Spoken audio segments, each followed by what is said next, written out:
Повлекувањето на предлог законот за матична евиденција со кој само со изјава заверена на нотар би можел да се смени полот, ја налути ЛГБТ заедницата. Бараат законот итно да се врати во парламентот. Според нив, со одлуката власта да го повлече законот од Комисијата за политички систем ги оставила трансродовите луѓе без никаква правна заштита. Критикуваат дека власта не ја почитува главната премиса со која впрочем дојде на власт. Едно општество за сите. Со одлуката да се повлече законот од собраниска процедура, државата ги остава трансродовите лица без речиси никаква правна заштита.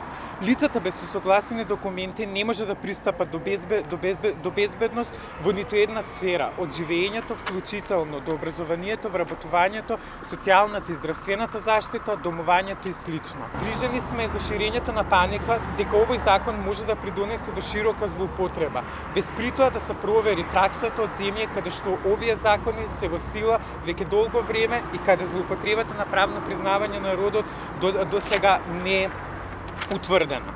Пратениците од ВМРО ДПМН е децидни. Овој предлог закон би можел да придонесе за злоупотреби на законот за семејство.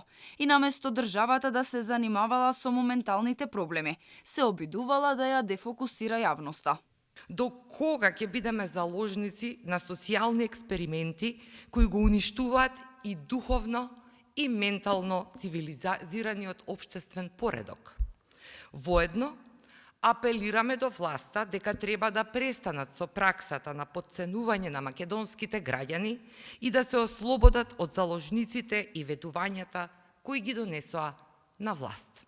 И пратениците од СДСМ истакнаа дека законското решение треба да се доработи, па дури тогаш да се најде пред пратениците. Оваа форма на законот не доби поддршка ниту од албанскиот блок.